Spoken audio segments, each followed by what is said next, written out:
locker and also check to see if maybe your piece is not, if maybe your piece is not in this locker, it might still be in the annealer, and so you can ask them to double check.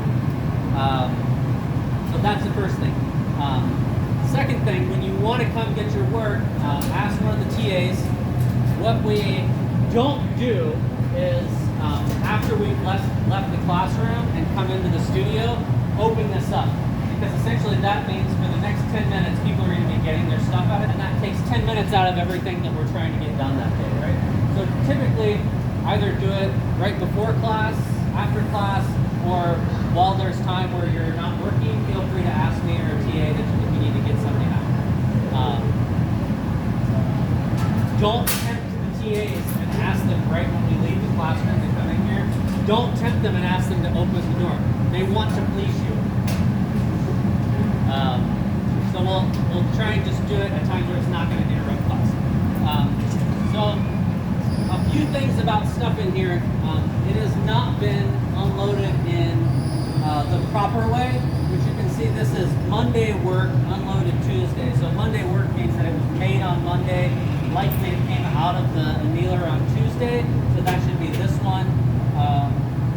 And Tuesday unloaded Wednesday, Wednesday unloaded Thursday, Friday work unloaded Monday. It seems like something got mixed up here. Regardless of that stuff, usually it's within a shelf or two. Sometimes as we fill up a whole shelf, we don't want to put really fragile things right next to one another. So you might not have it on the exact date that's right, but it might have been put to a lower or higher shelf than whatever that date is. Caterpillars are going to be relatively difficult to tell which ones are yours. This one has a nice little bubble in it.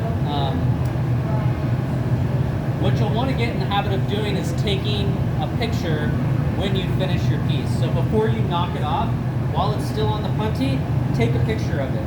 The other thing that we'll do is what I'll show you today, which is we stamp stuff. So there's a bunch of letters and number stamps over there.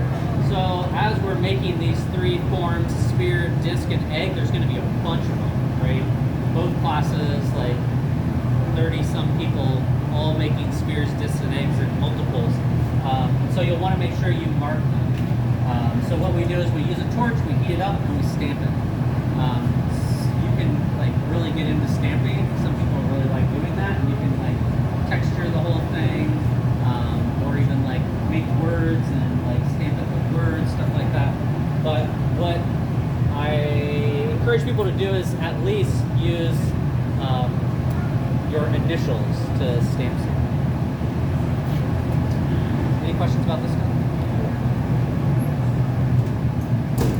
So that's where it'll be. We try and keep it locked most of the time so you get back the work that's yours. Every once in a while something goes missing. Most of the time it broke, you know?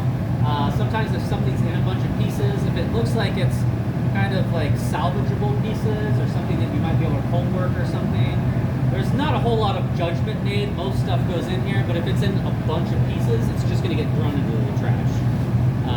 We don't set a bunch of shards into here because it's too much stuff to clean up. So know that sometimes stuff breaks. Every once in a while, someone gets something that's not theirs. Usually that's not on purpose or malicious or anything like that. It just happens from time to time. The best thing to do, take a picture and stamp your stuff. That way you'll know what's yours. Also, when you come over here, some of the TAs also will not ask you to look to give you the image of your work. I definitely will. I encourage you to be proactive and be like, here, this is what I'm looking for. So they can help you find it. And that's also like, that's your receipt, right? Like you're showing what you did. Because otherwise you just want to take what's the best, right? You want to take what's the best. Usually we have very optimistic outlooks about what we do. And so it's always bigger and more symmetrical and more perfect. Okay, any questions about that stuff? All right, let's go back to behind bench one.